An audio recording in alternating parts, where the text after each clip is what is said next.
अस्सलाम वालेकुम dear students, class 9 biology का चैप्टर नंबर 8 हम पढ़ रहे थे। हम माल न्यूट्रिशन के बारे में डिस्कस कर रहे थे कि माल न्यूट्रिशन क्या है और उसके इफेक्ट्स हमने पढ़े। आज हम पढ़ने जा रहे हैं the major cause of malnutrition, कि जो माल न्यूट्रिशन हो रही है, प्रोटीन एनर्जी माल न्यूट्रिशन हो रही है, मिनरल डिफिशिएंसी डिसीजेस हो रही हैं, तो वो किस वजह से हो रही हैं, तो उसके बारे में आज हम पढ़ते हैं। बट बिफोर दैट, अगर आपने हमारे स्कूल के चैनल सब्सक्राइब नहीं किया तो please do click on the bell icon और हमारे चैनल को सब्सक्राइब करें ताकि जो नए आने वाली वीडियोस हैं उसकी नोटिफिकेशंस आपको रिसीव हो सके। So let's discuss the major cause of malnutrition. Famine, जिसको हम कहत साली भी कहते हैं, फैमिन मेजर काज है माल न्यूट्रिशन का। लोगों में जो है वो फूड की बेसिकली इतनी कमी हो जाती है, इनफ फूड की कमी हो जाती है कि जितने ह्यूमंस हैं, जो लोग हैं जो एक एरिया में रह रहे हैं, उनको वो फीड नहीं कर सकते, वो लोग खा नहीं सकते। इतनी कमी फूड की हो जाए उसको हम कहते हैं फैमिन, जो कि मेजर काज है कि जब फूड की कमी हो जाएगी, लोगों को खुराक नहीं मिलेगी, उसकी वजह से उन्हें प्रोटीन्स की डेफिशिएंसी आएगी, उसकी वजह से उनमें मिनरल डेफिशिएंसी आएगी, या और उनमें जो है वो डिसऑर्डर्स आएंगे, उनको obesity, constipation, heart diseases face करना पड़ेगी। तो इस तरह से उनको बहुत सारी प्रॉब्लम्स फेस करना पड़ेगी।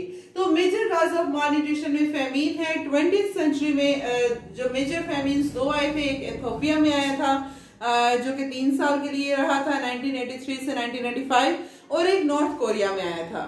तो वो 20th सेंचुरी के जो मेजर फैमिन्स हैं वो दो हैं। अब फैमिन होता क्यों है? जो फूड की कमी है, एक हद तक, एक डेंजरस लेवल तक जो है वो फूड का कम हो जाना, खुराक की कमी हो जाना, वो क्यों होती है? उसकी कुछ काजेस हैं, कुछ रीजंस हैं।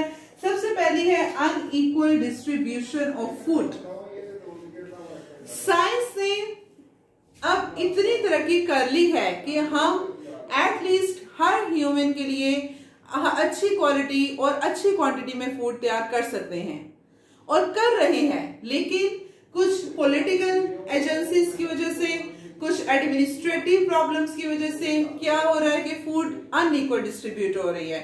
फूड की डिस्ट्रीब्यूशन जो है वो इक्वली नहीं हो रही। कुछ जो कंट्रीज हैं, जो डेवलप्ड कंट्रीज हैं, हाईली डेवलप्ड कंट्रीज हैं, जैसे यूएसए है, जैसे कनाडा है, वहां पे, जैसे यूके है, तो वहां पे फूड ज्यादा चली जाती है, वहां के लोगों को उसकी कमी फेस नहीं करना पड़ती। और उसके मुकाबले में जो डेवलपिंग, अंडर डेवलप्ड कंट्रीज हैं, जैसे सोमालिया है या कोरिया है, तो वहां पर जो है वो फूड इतनी नहीं पहुंचाई जाती, फूड की डिस्ट्रीब्यूशन इतनी नहीं होती, जिसकी वजह से फिर लोगों को फूड की कमी फेस करना पड़ती है और इस तरह से उनको माल न्यूट्रिशन फेस करना पड़ती है। तो ये अनइक्वल डिस्ट्रीब्यूशन ऑफ फूड। दूसरा है ड्रॉट, खुश्क साली, कि हमारे पास जब लैक ऑफ इनफ वाटर, जो कि हमारी क्रॉप्स को उगाए, जो कि फूड के उगाने के लिए जरूरत है, जमीन बंजर हो जाती है आहिस्ता आहिस्ता करके।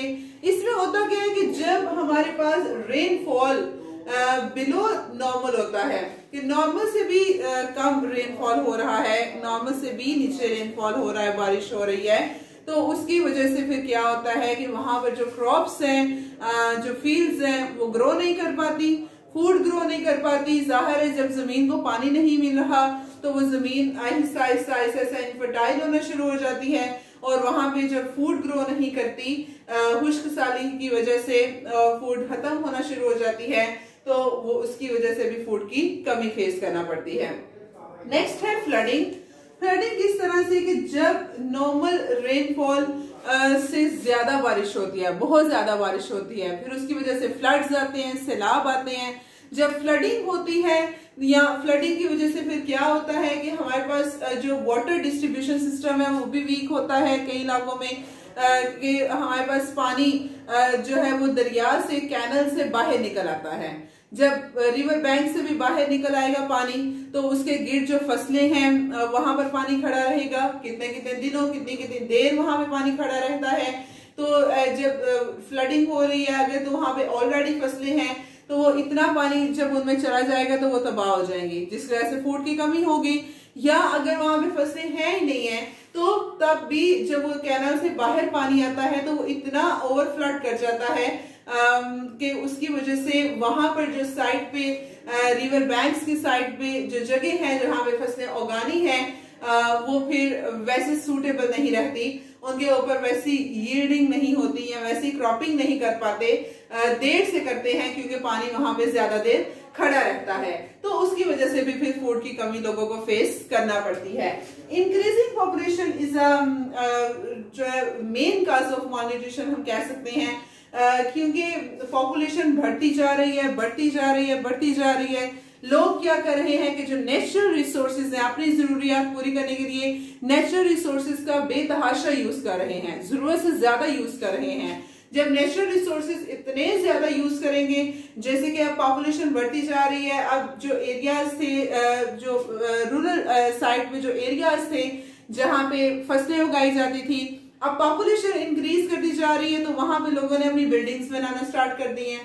बिल्डिंग्स बना रहे हैं जिसकी वजह से फिर फूड भी कम होती जा रही है, फसलें कम उगा रहे हैं, और जो कि फैमीन की भी एक रीजन हो सकती है। या उसके अलावा जब वो नेचुरल रिसोर्सेज को इतना ज्यादा यूज कर रहे हैं, सॉइल को, लैंड को इतना ज्यादा यूज कर रहे हैं, तो आहिस्ता आहिस्ता वो जगह जो है वो इनफर्टाइल होना शुरू हो जाती है, बंजर होना शुरू हो जाती है। फिर वहां पर जो फूड है, जो क्रॉप है, वो उगाना मुश्किल हो जाता है। तो वो भी एक जो है वो काज है माल न्यूट्रिशन का। तो माल न्यूट्रिशन का जो फेमीन है वो मेजर काज है, और फेमीन इन सब चीजों की वजह से ही होता है कि लोगों में अब WFP जो है वर्ल्ड फूड प्रोजेक्ट अथॉरिटी, वो उनकी ये रिस्पॉन्सिबिलिटी है कि वो more than 80 countries world wide 80 ममालिक में जो है वो फूड प्रोवाइड कर रहे हैं लोगों को। ओवर 90 मिलियन पीपल ऐसे हैं जिनको वो फूड प्रोवाइड कर रहे हैं। तो उसकी वजह से लेकिन कहीं ना कहीं फिर भी फूड की अनइक्वल डिस्ट्रीब्यूशन हो रही है, जिसकी वजह से डिफरेंट जो अंडर डेवलप्ड कंट्रीज हैं उनको फैमिन जैसी जो है वो फेस करना पड़े हैं कंडीशंस, जिसकी वजह से फिर उनको माल न्यूट्रिशन हो रही है, उनकी ग्रोथ रुक रही है, उनकी नरिशमेंट नहीं हो रही, और एट द एंड उनकी डेथ हो जाती है। तो that was all about famine. कल हम इंशाल्लाह डाइजेशन का प्रोसेस स्टार्ट करेंगे, उसको पढ़ना शुरू करेंगे कि उसमें क्या है। आज के लिए इतना ही। अस्सलाम वालेकुम, अल्लाह हाफिज।